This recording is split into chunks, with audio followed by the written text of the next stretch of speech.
솔로몬이 왕이 되고 나서 솔로몬은 몇 차례 이 나라를 뒤흔들 수 있는 위인들을, 요주 인물들을 숙청해 나갔습니다. 이번에는 시므이의 차례입니다. 시므이는 이제 압살롬의 난으로 다윗이 도주할 때 다윗에게 돌을 던지며 저주한 자입니다. 시므이는 다윗이 복권할 때 그를 환대함으로써 목숨을 건졌으나 다윗이 그를 완전히 용서한 것 같지는 않습니다. 왜냐하면 유언으로 시므이의 처형을 솔로몬에게 명하기 때문입니다. 사실 시므이는 그저 저주한 사람으로 알려져 있을 수 있지만 사실은 사울의 친척으로서 사울의 측근으로 존재하는 자입니다.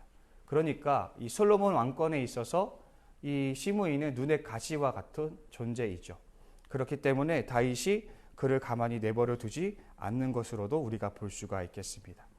솔로몬은 시므이를 죽이기 전에 앞서 그에게 기회를 줍니다. 예루살렘에 집을 짓고 예루살렘에서 벗어나지 마라. 예루살렘을 벗어나면 내가 정령 죽으리라 라는 그런 이제 제안을 합니다. 시므이는 그것을 너무나 좋게 여겨서 그 약속을 충실히 이행합니다. 그러나 시간이 흘러 결국 그 약속을 어기게 됩니다. 시므이는 3년 만에 그 약속을 깨고 예루살렘을 지나서 기드론 시내를 건넌 것으로 나오지만 그 앞절을 보면 시므이가 오래도록 예루살렘에 머물렀다라고 기록하고 있습니다. 중요한 것은 이 시간이 얼마나 지났던지 간에 그 지나간 시간들이 시므이의 마음을 약화시켰다라는 것이죠.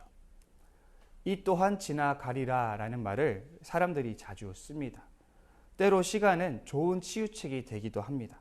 슬픈 일을 당했을 때, 부정적인 감정에 휩싸일 때 시간은 그것을 극복하도록 도와주죠. 그러나 시간은 동시에 소중한 것을 앗아가기도 합니다.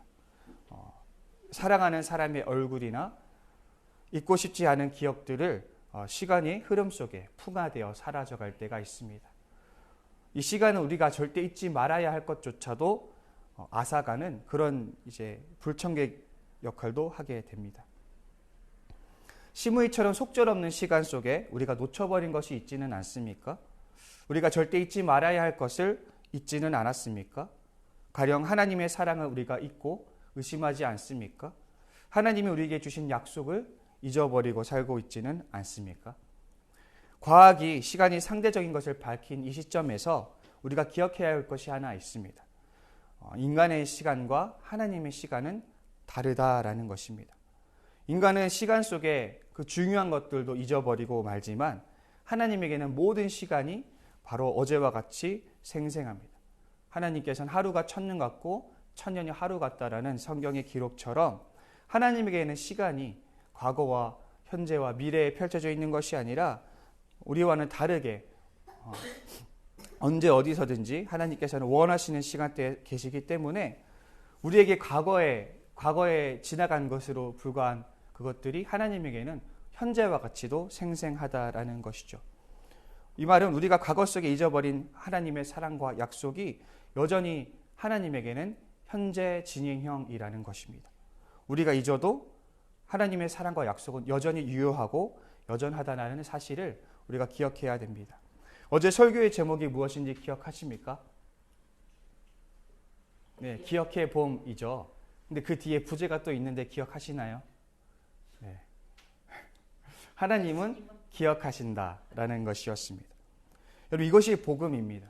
우리가 하나님의 사랑과 그 구원의 약속과 확신을 잊어버려도 하나님이 그것을 붙들고 계시고 잊지 않으신다는 사실이 우리에게 복음입니다.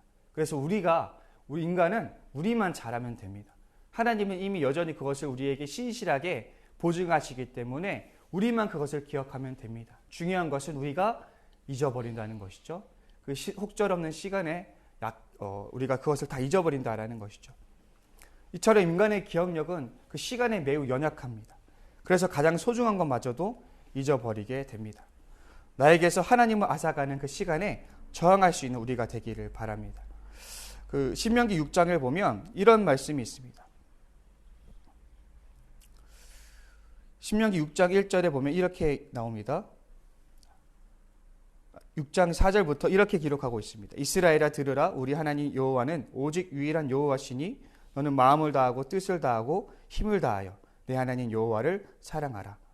오늘 내가 내게 명하는 이 말씀을 너는 마음에 새기고 내 자녀에게 부지런히 가르치며 집에 앉아있을 때든지 길을 갈 때에든지 누워있을 때에든지 일어날 때에든지 이 말씀을 강론할 것이며 또 그것을 내 손목에 메어 기호로 삼으며 내 미간에 표를 붙여 표로 삼고 또 내 집 문설주에 바깥문에 기록할지라.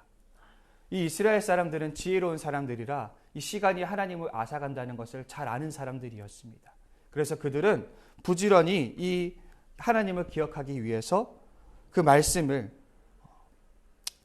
손목에 메어 기호로 삼고 미간에 붙여 표로 삼고 문설주와 바깥문에 기록하는 그런 삶을 살았습니다. 끊임없이 기억하고 끊임없이 듣고 읽고 읽으면서 그 기억의 시간 속에서 저항하는 것입니다. 우리가 이 같은 것을 배워야 할 것입니다. 기억하고 또 기억합시다. 그래서 이 시간이 우리에게서 하나님을 앗아가는 것에 있어서 우리가 적극적으로 저항하길 바랍니다. 예배로, 말씀으로 그 시간에 저항하는 우리가 되기를 바랍니다. 그래서 하나님과의 그 관계가 그 하나님의 사랑과 그 약속을 현재 진행형으로 붙들고 우리가 그것을 현재에서 누리고 살아갈 수 있는 복된 우리 성도님들이 될 수 있기를 소망합니다. 시므이가 약속을 어기는 시점에서 한 가지 더 주목할 것은 두 종이 시므이를 피해서 다윗 왕 아기스에게로 피신했다라는 것입니다. 이 아기스라는 이름은 블레셋 왕의 직분을 말하는 것으로 이해해 보면 쉽습니다. 한때 다윗이 아기스 왕에게 피신한 적이 있었죠. 사울의 박해를 피해서였습니다. 이 블레셋이란 나라는 이스라엘과 거의 평생의 대립을 이루었던 나라로서 이스라엘이 쉬이 점령하기 어려웠던 나라였기에 이스라엘 사람들에게 있어서 최적의 망명 장소였습니다. 그래서 이 두 종도 블레셋으로 도주한 것으로 보이는데 고대 이제 풍습을 보면 고대 여러 함무라비 법전이나 여러 고대 풍습을 보면 이 도주하다 잡힌 노예는 사형에 처하게 됩니다. 그러니까 이 두 종은 죽음을 각오하고 도주한 것으로 보입니다. 이 두 종이 도주한 이유는 사실 다윗과 크게 다르지 않습니다. 성경이 정확히 말하지는 않지만 아마 이 시므이는 두 종을 심하게 학대했던 것으로 보입니다. 성경은 노예제도에 대해서 양가적인 입장을 취합니다. 성경의 어떤 본문들은 노예제도에 반하는 정신을 보여주면서도 또 어떤 본문들은 노예제도 자체를 수용하기도 합니다. 그러나 신명기에 보면 이 노예제도에 대해서도 제한적인 수용적인 입장인데 6년이 지나고 나면 이 자유민으로 풀어주라는 규례가 적시되어 있고 또 풀어줄 때 결코 빈손으로 보내주지 말라라는 규례도 적시되어 있습니다. 더불어 하나님께서 이스라엘 사람들에게 말씀하실 때 너희가 이집트의 종되었던 시절을 기억해라 라는 말씀을 주시면서 이 노예들에게 일말의 환대를 베풀 것을 또 이제 당부하고 있습니다. 그러나 시므이는 이 율법을 충실히 지키는 사람이 아니었던 것입니다. 그들은 심히 이 두 종을 학대했고 두 종이 학대를 견디다 못해 도주한 것입니다. 결국 시므이가 스스로 종들을 찾아 나서게 된 것은 두 종이 도망가게 된 것은 다른 누구의 핑계를 댈 것이 아니라 시므이 그 자체가 악했기 때문입니다. 결국 시므이의 죽음의 원인은 그 자신의 악의에서 비롯되었다라는 것이죠. 예수님이 바리새인들과 논쟁을 벌이시다가 이런 말씀을 하셨어요. 마태복음에서 선한 사람은 그 쌓은 선에서 선한 것을 내고 악한 사람은 그 쌓은 악에서 악한 것을 내느니라. 사람은 대개 그 안에 무엇이 있는가에 따라 다른 결실을 맺습니다. 악인은 악을 만들어냅니다. 그 악은 축적되어 더욱더 견고한 악이 됩니다. 그런 견고한 악은 그에 걸맞는 결실을 맺게 되죠. 악인들은 자신들의 그 완고함 자체가 형벌이라는 사실을 알지 못합니다. 시므이는 다윗을 저주할 때도 악했고 지금도 악합니다. 그의 악행이 두 종을 도망치게 했고 그들이 쏘아 올린 그 작은 공이 결국은 시므이를 죽음에 이르게 만들었던 것입니다. 그래서 우리 믿는 자들은 악인들을 부러워할 것이 없습니다. 왜냐하면 그들은 회개할 기회를 얻지 못하기 때문입니다. 그들은 오늘 자신들의 악행이 성공한 것으로 말미암아 더 큰 담력을 얻게 됩니다. 그리고 그 더 큰 압력으로 더 대범하게 악을 저지르게 되죠. 그들은 더 큰 악의 성공을 통해서 자신을 되돌아볼 기회를 영영 잃게 되는 것입니다. 그러나 부풀어 오르는 풍선은 언젠간 터지기 마련입니다. 결국 악의 번영은 더 큰 형벌만을 가지고 올 뿐입니다.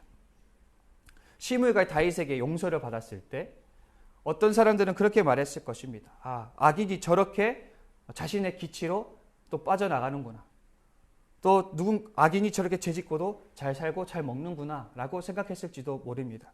아닙니다. 어쩌면 시므이는 그때 다윗에게 제대로 된 형벌을 받았던 것이 더 나았을지도 모릅니다. 적어도 그랬다면 목숨은 건졌을지도 모르는 것입니다. 우리 지저스처치 성도 여러분, 우리는 다른 악인들의 번영을 부러워할 필요는 없지만 내 안에 있는 악의 번영은 두려워할 줄 알아야 됩니다. 야고보서는 죄의 영향력을 아주 강력하게 경고합니다. 야고보서 1장 15절은 이렇게 말하죠. 죄가 장성한 즉 사망을 낳느니라. 여기서 장성한다라는 단어에는 어떤 뜻이 있냐면 성숙도를 높인다, 성숙하게 하다라는 뜻이 있습니다. 여러분, 죄는 절대 이례적으로 끝나지 않고요. 반드시 그 안에서 번성하는 힘을 가지게 되어 있습니다. 언제까지요? 사망을 완성시킬 때까지요. 그래서 하나님은 인간에게 형벌을 허락하신 것입니다. 왜냐하면 인간은 제재를 가하지 않을 때 매우 위험해지기 때문입니다. 우리 지어처치 성도 여러분, 우리가 나이가 들어서 머리가 제법 커지면 아무도 나에게 아쉬운 소리를 하지 않습니다. 어렸을 때는 사람들이 조금만 나이가 있는 어른들이 금세 이제 핀잔을 주고 잔소리를 하고 교정의 말들을 하지만 조금 나이가 차게 되면 아무도 나에게 그런 소리를 하지 않습니다. 그래서 사람들은 쉽게 추해지기도 합니다. 어제 청장부 모임에서 로마서 3장을 묵상을 했어요. 이 로마서 3장은 모든 인간이 죄인이다. 율법을 가진 사람이든 율법을 가지지 않은 사람이든 모두가 죄인이다라는 것을 힘주어 강조를 합니다. 우리 청년들이 이 말씀을 묵상하면서 다들 공통적으로 하는 소리가 말씀으로 혼이 나는 기분이었다라고 고백했습니다. 우리는 우리를 멈추게 만드는 그 아쉬운 소리를 어디서 들을 수 있을까요? 우리를 제재하는 그 소리를 어디서 들을 수 있을까요? 바로 말씀입니다. 아무도 서로에게 아쉬운 소리를 하지 않는 요즘 시대에 우리는 이 말씀에서 그것을 찾아야 합니다. 그 말씀이 나를 깨우고 나를 겸비시키게 만드는 것입니다. 내 안에서 악이 번성하지 않도록 말씀으로 나를 깨우고 겸비하는 우리가 될 수 있기를 바랍니다. 그래서 더 큰 악이 나에게서 번성하지 않도록 그 싹을 잘라 하나님께 영광을 얻을 수 있는 우리 모두가 될 수 있기를 소망합니다. 이 시간 기도드리시겠습니다. 우리가 계속해서 기도하시는데 우리 지어처치의 그런 사역들을 위해서 또 우리가 5월에 또 예배 4월 14일 야외 예배가 있습니다. 모두가 기쁘고 즐겁고 풍성한 야외 예배가 될 수 있도록 위해서 기도해 주시고 또 우리가 5월부터 또 예배 장소를 새롭게 옮기면서 새롭게 시작하는데 이 새로운 시작 가운데 하나님의 놀라운 동행이 있을 수 있도록 위해서 기도해 주시면 감사하겠습니다. 기도드리시겠습니다. 하나님 감사합니다. 오늘 우리가 시므이를 통해서 또 몇 가지를 함께 상고합니다. 하나님 이 시간이라는 것이 참 야속해서 우리에게서 하나님을 앗아갈 때가 얼마나 많은지 모르겠습니다. 우리가 그것에 저항하여서 주님을 언제나 기억하는 데 힘쓰는 인생이 되게 하여 주시옵소서. 또 하나님 우리가 말씀을 통해서 하나님 우리 안에 있는 악을 걸러내고 또 우리가 그 악을 잘라내어서 악이 우리 안에서 번성하지 않도록 스스로를 겸비시킬 수 있는 인생들이 될 수 있도록 우리를 인도하시고 이끌어 주시옵소서. 예수님의 이름으로 기도합니다.